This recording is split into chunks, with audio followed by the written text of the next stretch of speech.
So, hello everyone there on the line, and greetings from Hämeenlinna, from JCI Hämeenlinna. And for the following 25 minutes, we are going to discuss about the continuous improvement, the little bit of the history of the lean thinking and other methodologies related to that one, and how that has evolved throughout the last 100 years, and how the future looks for the continuous improvement and the lean philosophy. So, I'm joined here today with Juha. So Juha, could you briefly introduce yourself? Hi everyone, it's been nice to be here with JCI training. I've been with the JCI since almost the year 2010. Can't remember anymore. Also been doing some lean thinking in retail, especially. All right, and my name is Simo. Engbom, working currently as the president of the JCI Hämeenlinna, and instead of being in Tampere this weekend in the national conference, we are here in the middle of the forest, somewhere nearby Hämeenlinna. It's not worse. I think this is very nice. It is truly unique feeling here, and so Juha, how did you got involved with the lean, and where did your spark started? Yeah, that was really amazing. I think it was about the same time I joined the JCI. I was a retailer, and I was thinking, why do we have so much storage in our store? And I was thinking, this is normal. We have to move this stuff to the front, and then we say, okay, it doesn't fit, so we have to take some of it back. And this happened every day, and this can't be true. So I remembered my teacher had taught that the Toyota has some way that they don't have any storages, and I was like, how can that be possible? So I took bought the Toyota away. Actually, I went to Rome for a vacation for 4 days, and I didn't see anything because I was reading the book all the time. It was so amazing. I just went to eat or buy some food and get back to hotel and read more. That was great. That sounds an interesting story, and it really sounds that you were struggling with the waste and those things, and we go on those topics a bit later. And how did I get started is in my work working in a bigger industrial company. We have a internal training program for the Lean Six Sigma initiative and continuous improvement, and from there started the journey, and now actually graduated with the black belt. Oh. So it's Where is it? Well, it is there. It is there. So it's been interesting to see and learn about the techniques and tools, but then also quite a lot of on the soft side and on the management and leadership way, and that is the one evolutionary thing. Yeah, I think about everyone who gets involved with the lean thinking starts with the tools, because the tools they're everywhere. They've been talked all the time, but when you get along years and years, then you start to understand about the thinking, because that's very hard. Exactly, and how to get the when you have a one tool or something else, how to then combine those and really be a skill, make it as a part of the organization's DNA and the way of working. So that is what I found interesting and challenging there. So of course it's and there are some good examples what we are coming through later about the evolvement. So, and as you mentioned, Toyota way is one of the cornerstones and the classics, but actually the history of the lean goes even a bit further back. So starting in the 1910s with the Henry Ford and the manufacturing side and car manufacturing there, the first line production, and learning certain things from there, the standardization, as all of you know, the Henry Ford's famous quote, the car can be any color as long as it is black. So it was really a standardized product, the 4T model. You didn't have any options. And then when Taichi Ono took it in the 1930s to the Toyota and started to really develop it, then it started to form. You know, I remember sometime the Taichi Ono said that the Henry Ford's book Today and Tomorrow is one of the best books about lean thinking. And it's amazing, you know, because I read it, 40 book, and I bought it, and I've been listening to it 2 times already, more. And it's amazing, you know, because the Henry Ford we know, that his ways apply everywhere. It's about the later Henry Ford, which was actually worse than the early Henry Ford in the 1910s or 1920, when he wrote the Today and Tomorrow. But after that, he became a bureaucrat, and that ruined everything. Exactly, and that is an interesting thing, how the whole lean thinking kind of got stuck into Japan, and only after the oil crisis, when Western car manufacturers started to talk about it, and that there is something special about Japan, how they are able to come up with the competition when the whole market changed. So, and I think one really important thing for the continuous improvement is that you need to have the push, and quite often the crisis is the best push for it. Some of the people might find the lean techniques, and especially the traditional Six Sigma techniques quite strict, and this way that there is no rules, or they are only just rules, but there are no flexibilities. But actually, throughout the years and decades, it has been developing a lot for more and more flexible and adaptable. Yeah, because I think, I said that everyone starts with the tools, and they think about that. Okay, these are tools. We have to do like this because the Toyota has a Kanban system. We must have a Kanban system. Then they start thinking, how can we have the Kanban system? But what they should be thinking is, okay, what is the problem?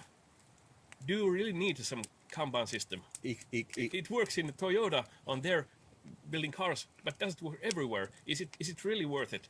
Some other tool could be much more better. Exactly, and then a good example of the Six Sigmas, where the, so to say, the big Western companies were taking it, was the Motorola in the 1980s, and then early 90s General Electric, who started to focus on the Six Sigma, which was purely on the data and finding the deviations, eliminating the deviations, and those ones, and that is kind of, how would I say, it's not so used anymore as a pure technique. It is combined more to support with the lean functionality, the lean Six Sigma, and that way building this kind of solution where you have a measurement systems, maybe with the Six Sigma tools, analyzing methodologies, the problem-solving techniques, and then applying the lean techniques, the lean philosophies to solve the problem, and then working together.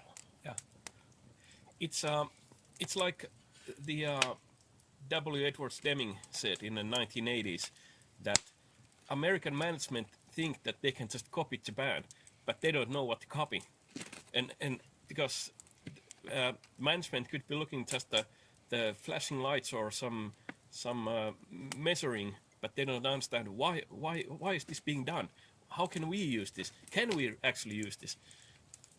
Exactly, and there is and then not only the management, but then how to really get the commitment is throughout the organization, and changing the also the cultural change from management to the leadership, and that kind of the complete attitude change there, the new ways of working, in a sense that how the organizations are built up, what kind of hierarchies there are, and then of course it needs to be scaled for the different countries, different cultures. So what works in the Japan, the traditional 1950s Japanese culture, then coming, for example, to the Nordic countries in the 2020s, is a totally different world. Yeah.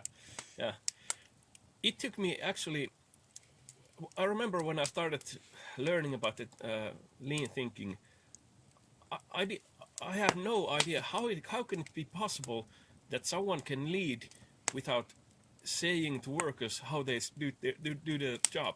It was just I couldn't understand it because I'd never seen it, and I'd say it took me at least 8 years just to get some kind of grab how it should be. One tool what I found really handy, a simple tool. This I think many of you also have heard it. For example, in the JCI Impact, this 5 times why, Yes.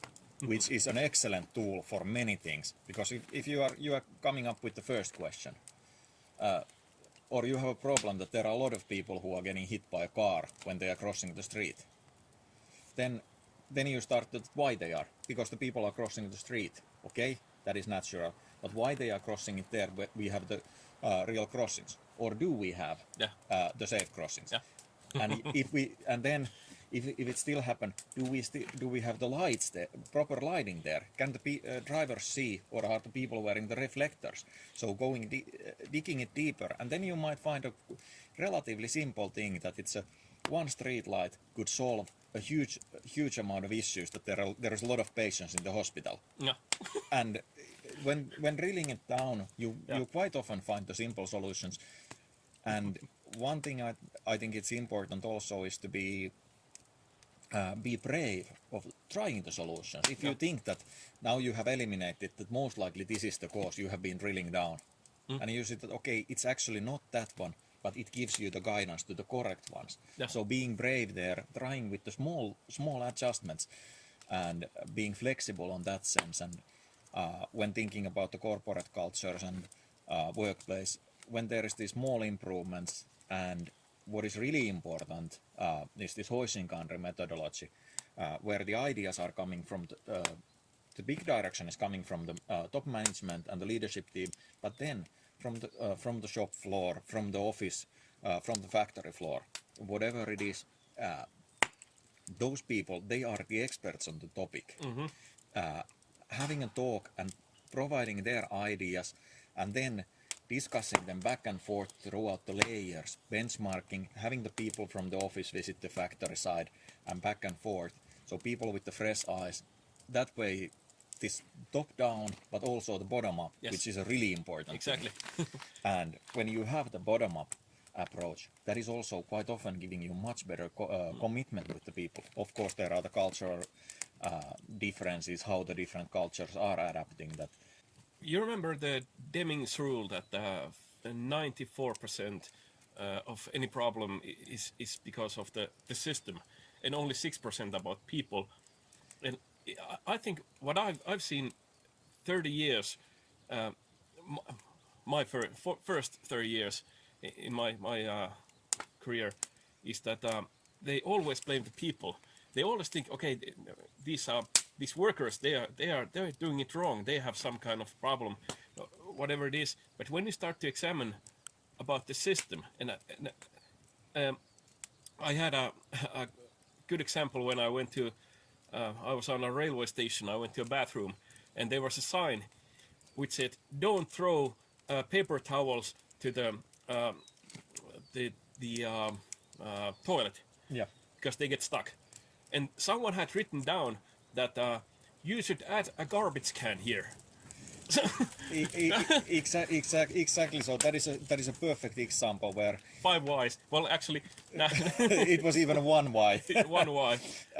And the problem solving. But a good example that yes, someone might blame the people that they are throwing the paper towels. But when you realize that they're in the system, meaning the toilet, there is no trash can. Then you end up in a situation like this. What are you supposed to do? Yeah. You know, when I started my company in the days, all the ideas how to improve things came from me. But now, 10 years later, I'd say I probably know much more than I knew back then. But now, over half of the new ideas that we're doing, they come from the people working in the stores. And it goes like, I'm walking on a store, and I see someone doing something which doesn't look usual. I usually go ask him or her, "What are you doing?" well, I do this. Oh, why are you doing so? Because this and this. And after that, it's like, okay, that's the best idea. How can I've never thought about this idea before. And then we just put it on software and everybody can use it. Exactly, and then this kind of like a, and it's those small things what matters. Yeah. And without the small things, there is not a big change. So, of course, you can start a huge program in the company that now we are doing lean. Now we are a lean. You hire expensive consults to the company. People are spending half of the day in the meeting rooms, and then you have no clue what happened. Yeah. And 1 week after that, life is exactly like normal, and people are just like, well, there is this idea and we don't like it. Yeah, they're like they go to the meeting room, then they have a lot of ideas. They let's get everything up. Then they vote which are the best ideas. Then okay, we try these, and then the people who have to do those ideas, they're like, okay, this is just crap. This is what makes things worse. Exactly. But when you ask the people who work there, because they already know. And of course, giving them the same time the education, the training on the topics. So that is really the beneficial way.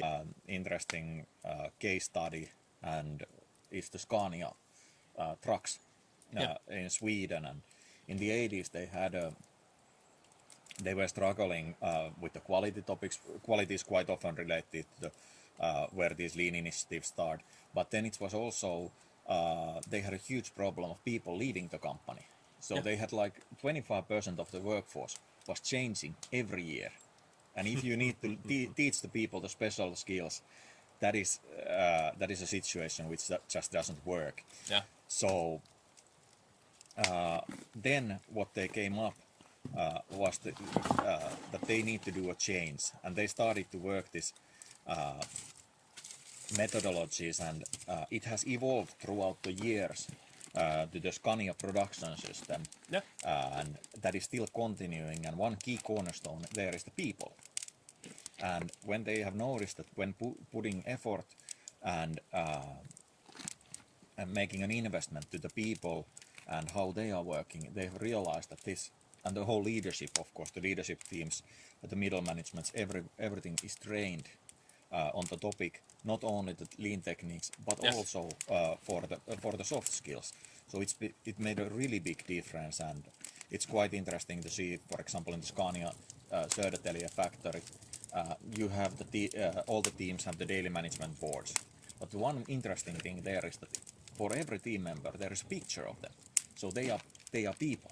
They are not part of they are not just a workforce. They are people who matter for the company. Yeah.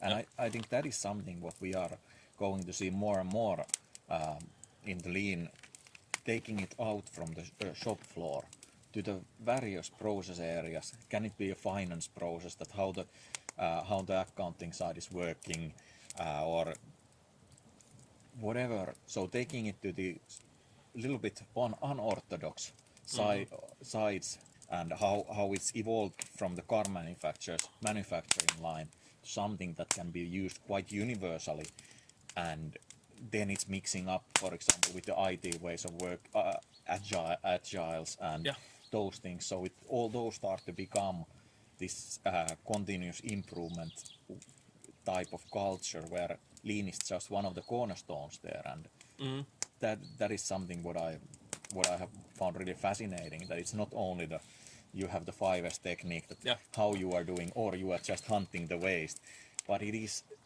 that is part of that.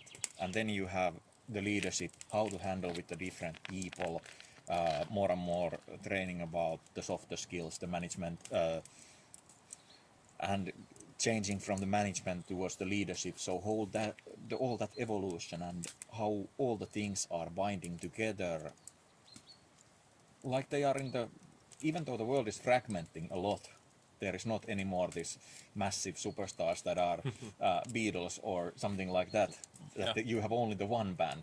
You have thousands and thousands of small bands, hundreds of TV channels. Everything is fragmenting. But then on the other hand, in the corporate culture, many of the things are actually unifying, no matter what kind of business you are doing. Yeah. you know, what I find fascinating about lean is it's exactly what you said. It's because it all comes on the lean thinking, the way of thinking. But in traditional companies, if they don't have enough orders, they don't have enough sales, they can just fire people, get them out. But many lean companies don't do that because they have realized, okay, we have invested a lot on these people, not probably money, but time, how to train them to understand lean thinking. And now that they understand thinking, they are much more efficient on their jobs, and they're not just some machine which you can just take and do this job and throw them away when you don't need it. Exactly, and then comes the utilization of the skills and for example, when we talk a lot about the automation coming also into the office processes and other things, where I think it's many companies realize that the people are really valuable asset. Yeah. And having the good people who are committed, who have been there for years, that makes a really big difference. And with the robotic ways of working, you are actually able to reduce the non-value added or the less value added jobs, just clicking and saving something, but moving it so that people can be more proactive on monitoring the orders, communicating with the customers, discussing with the vendors, discussing with the internal supplies and internal operations, and that way making it or increase quality, whatever, invest on a company. Exactly. Make more sales. It was like someone said that instead of trying to sell the same amount with half of the people, you should try to sell double the amount with the same people. But what I was when we started talking about this people, I'm sure if you know, but the Tesla company, the Tesla factory, which was started in the old Toyota factory in USA, and the Elon Musk said that their biggest asset is the factory. That's the big. It's more bigger than the Tesla. That they're just gonna put a lot of robots and they're gonna do everything, but it failed because the robots they're not so flexible as people. People are quite easy to program to do a new job. Exactly, and especially when you have if you have a simple thing there, then the robot is definitely a good thing. But then when there needs to be a precision, and especially if there is a certain variation involved in the process, then quite often the people are much better asset there. Yeah, and whatever you produce, let's say it's a car. At the Henry Ford time, it was easy. You just produce one car with one color, and that's all. You could make millions of them. But now they're changing all the time more rapidly. They're becoming like they're going to the direction that someday probably every vehicle is going to be some kind of unique.